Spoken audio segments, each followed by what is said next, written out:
Oke, baik, terima kasih. Bismillahirrahmanirrahim. Assalamualaikum warahmatullahi wabarakatuh.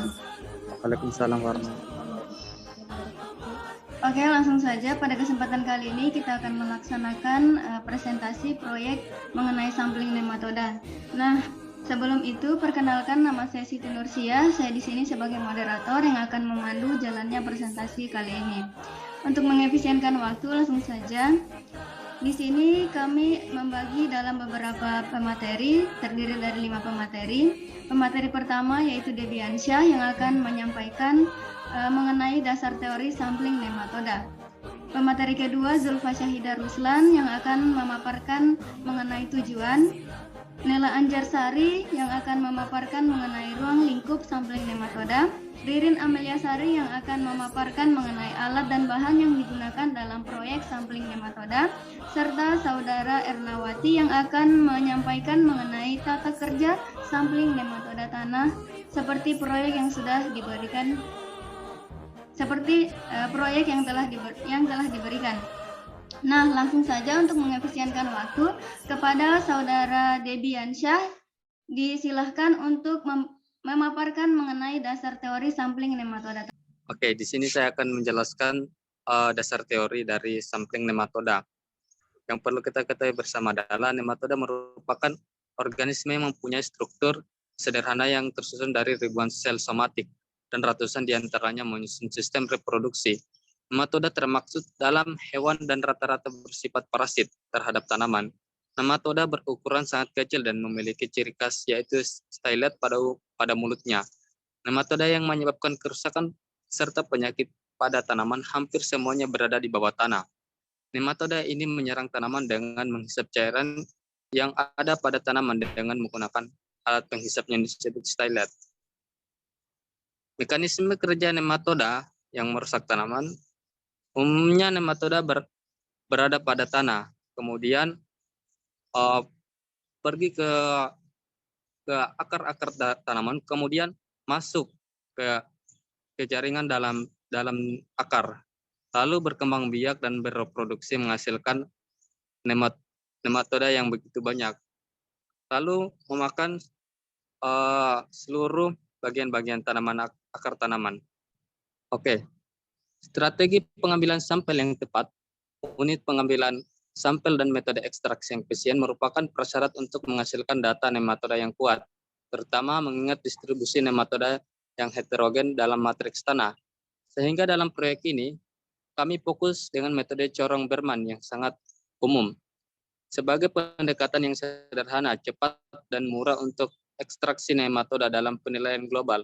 Dengan menggunakan metode Corong-Berman, ratusan sampel dapat diekstraksi secara paralel dan dapat dibuat kembali dengan mudah oleh laboratorium tanpa memiliki pengalaman dalam ekstraksi nematoda.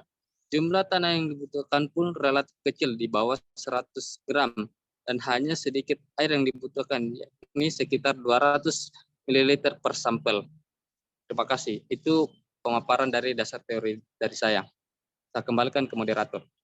Oke, baik, terima kasih. Selanjutnya mengenai pemaparan tentang tujuan sampling nematoda ini yang akan disampaikan oleh Saudari Zulfa Syahida. Kepada Saudari Zulfa Syahida dipersilahkan.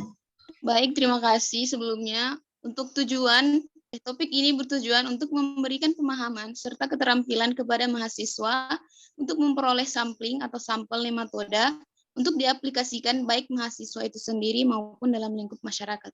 Terima kasih. Selanjutnya saya kembalikan kepada moderator.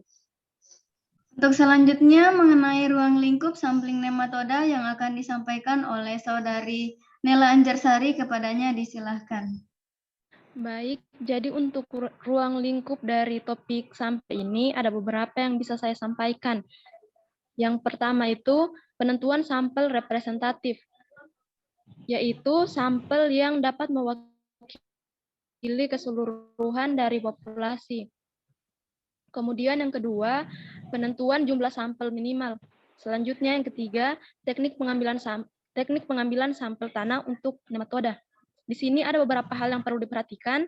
Pertama, jumlah dan kedalaman cuplikan yang disesuaikan dengan jenis tanaman dan juga luas lahan tempat sampel diambil. Selanjutnya, pola pengambilan sampel yang representatif, waktu pengambilan sampel, serta cara penanganan dan penyimpanan sampel. Untuk ruang lingkup yang terakhir yaitu teknik ekstraksi dan isolasi sampel. Terima kasih. Saya kembalikan kepada moderator. Oke, baik. Selanjutnya, pemaparan mengenai alat dan bahan yang digunakan dalam proyek sampling nematoda ini yang akan disampaikan oleh Saudari Ririn Amelia Sari. Kepadanya disilahkan. Baik, untuk alat dan bahan yang digunakan dalam proyek sampling nematoda adalah pengayakan tanah ukuran mata jaring 2 mm dan 5 mm, timbangan berskala, filter susu, tisu kertas, meteran, corong Berman diameter 11 cm, selang silikon 12 cm, lem panas, klip pemeras, jaring 5 meter, ring sampel diameter 8,6 cm dan tinggi 10 cm, palu karet, balok kayu, pisau, GPS, wadah, kompas, sekop, cangkul, kamera, dan alat tulis. Kemudian untuk bahan yang digunakan bisa dari tanah dengan jenis yang berbeda. Oke, baik. Itulah alat dan bahan yang digunakan dalam sampling nematoda ini. Selanjutnya, mengenai tata kerja pelaksanaan proyek sampling nematoda ini akan disampaikan oleh Saudari Ernawati Purba. Kepada Saudari Ernawati, dipersilahkan.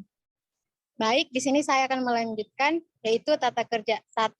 Menyiapkan semua bahan dan peralatan yang dibutuhkan dalam melakukan pekerjaan sampling ini, membuat videonya dan melengkapi narasinya. 2. Menyiapkan atau ambil lembar kerja atau formulir pengamatan lapangan, buatkan videonya dan lengkapi narasinya. Yang ketiga, sampel tanah diambil 14 hari setelah tanam. Setiap petak dibuat titik sampling zigzag, dan tanah dari setiap titik diambil sedalam 10 cm menggunakan silinder stainless steel diameternya 7,5 cm. Keempat, gali sisi silinder atau ring dengan hati-hati, kemudian masukkan galian tanah tersebut ke dalam plastik sampel. Kelima, setelah pengambilan tanah dan membawanya ke laboratorium, langkah selanjutnya adalah memeriksa apakah peralatan dengan metode sorong Berman. Selanjutnya, selang silikon harus diperas beberapa kali untuk mengeluarkan udara dari selang silikon. Ketujuh, berat tabung PFC kosong termasuk filter dan label untuk mengidentifikasi sampel dicatat. Kedelapan, tanah segar diisi ke dalam tabung PFC yang memiliki ketebalan tanah 1, 2, atau 4 cm. Yang kesembilan, berat yang tepat dicatat untuk mendapatkan kadar air tanah dan menghubungkan nematoda dengan gram tanah kering. Kesepuluh, setelah itu tabung PFC dengan tanah dimasukkan ke dalam sorong.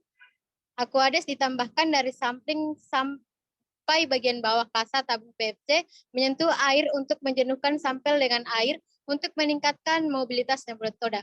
Ke-11, didiamkan 24 jam kemudian, nematoda yang terakumulasi pada mes dipindahkan ke dalam pial dengan membilas mes dengan formalin panas sebesar 4%. Terima kasih. Nah, itu dia tadi hasil presentasi dari kelompok kami. Dari presentasi ini saya bisa menyimpulkan bahwa di sini kami menggunakan metode corong Berman, di mana metode ini sangatlah mudah, cepat, dan penggunaannya sangat mudah untuk dilakukan. Selain itu, penggunaan corong Berman ini mampu mewakili ratusan sampel nematoda dalam sekali penggunaan. Oke, baik. Terima kasih. Itulah hasil presentasi dari kelompok kami. Selanjutnya kita melangkah pada sesi diskusi atau sesi tanya-jawab. Mungkin dari teman-teman ada yang ingin bertanya supaya kita diskusikan di room Zoom ini. Baik, di sini saya ingin bertanya, mengapa analisis komunitas nematoda dikatakan sebagai proksi biologis potensial untuk memantau kesehatan tanah? Oke, mungkin dari teman-teman ada yang bisa menjawab pertanyaan dari Saudara Yasril. Baik, saya akan menjawab dari pertanyaan dari Yasril. Tadi pertanyaannya mengapa sampling nematoda itu bisa dijadikan sebagai bisa diulang tadi, saya lupa sedikit. Oke, jadi pertanyaannya itu mengapa analisis komunitas nematoda dikatakan sebagai proksi biologis potensial untuk memantau kesehatan tanah? Oke. Dapat dikatakan seperti itu karena nematoda itu termaksud mikrofauna tanah yang dapat memakan berbagai organisme. Salah satunya itu organisme Fungivora dan Bacteriopora, yang mana ketika nematoda ini memakan organisme yang seperti yang saya sebutkan demikian, akan mempercepat dekomposisi pada tanah, sehingga unsur-unsur hara pada tanah itu akan meningkat dan akan memperbaiki struktur dari tanah tersebut. Tetapi tidak semua nematoda juga ini memakan dari Fungivora atau Bacteriopora ini, tetapi ada juga nematoda yang memang menyerang pada akar tanaman sehingga merusak dari tanaman tersebut. Terima kasih. Nah, itu dia tadi jawaban dari Saudara Debiansyah, di mana Saudara Debiansyah mengatakan bahwa itu terjadi karena nematoda memiliki peran yang sangat penting dalam mendekomposisi atau mendekomposer bahan organik. Nah, selanjutnya mungkin ada pertanyaan lain yang bisa didiskusikan. Baik, pertanyaan saya adalah bagaimana kita mengetahui bahwa tanaman itu terserang nematoda atau tidak? Oke, jadi pertanyaannya bagaimana kita mengetahui apakah tanaman itu atau akar tanaman itu menyerang nematoda? Mungkin ada beberapa dari teman kita yang bisa menjawabnya, dipersilakan. Saya izin menjawab, moderator. Oke, kepada Saudari Ririn Ameliasari dipersilakan untuk menjawab. Baik, untuk mengetahui tanaman itu terserang nematoda atau tidak, bisa kita lihat dari ciri-cirinya. Biasanya itu dari visualnya tanamannya tampak kerdil, pertumbuhannya terhambat, ukuran daun dan cabang primernya mengecil, kemudian daunnya menguning secara perlahan dan akhirnya rontok atau mati. Saya kembalikan ke moderator. Nah, itulah tadi jawaban dari Saudara Ririn, di mana gejala yang ditimbulkan apabila tanaman terserang nematoda itu terlihat pada tanaman tersebut tumbuh mengecil dan daunnya agak menguning. Seperti yang sudah dijelaskan tadi di awal, pada dasar teori sudah dijelaskan mekanisme nematoda itu menyerang tanaman itu sendiri, di mana nematoda itu masuk melalui akar tanaman dan menembus pori akar, kemudian menghasilkan atau menghasilkan telur, dan kemudian telur tersebut dapat merusak jaringan tanaman itu sendiri. Selanjutnya mungkin ada beberapa pertanyaan lagi. Saya ingin bertanya, tadi kan sudah dijelaskan mengenai teknik dari ekstraksi nematoda, tapi sebelumnya belum dijelaskan bagaimana apa itu ekstraksi nematoda. Bisa dijelaskan dulu? Ya, terima kasih. Oke, itulah pertanyaan dari Saudari Nela Anjarsari, di mana dia bertanya mengenai apa sih itu ekstraksi nematoda. Mungkin dari teman-teman ada yang bisa menjawab, dipersilakan. Saya mau menjawab. Oke, kepada Saudari Zulfa Syahidah, disilakan. Baik, terima kasih. Jadi, pengertian dari ekstraksi dan isolasi nematoda itu adalah suatu proses untuk memisahkan nematoda dan habitat hidupnya, baik dari tanah maupun dari jaringan tanaman dalam habitatnya. Nematoda memanfaatkan air untuk melakukan perpindahan dengan memanfaatkan filum air untuk mengekstraksi dan isolasi nematoda dari tanah maupun dari jaringan tanaman atau akar. Terima kasih. Saya kembalikan kepada moderator.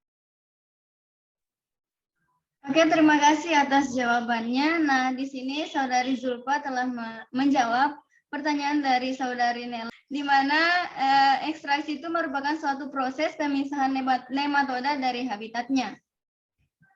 Mungkin masih ada pertanyaan lain sebelum kita tutup presentasi kali ini. Oke, itulah tadi hasil presentasi dan diskusi dari kelompok kami mengenai proyek 1 sampling nematoda. Apabila ada salah kata mohon dimaafkan. Saya tutup dengan ucapan billahi taufiq wal hidayah. Wassalamualaikum warahmatullahi wabarakatuh. Waalaikumsalam warahmatullahi wabarakatuh. Oke, what's up guys? Jangan lupa like, comment, dan subscribe.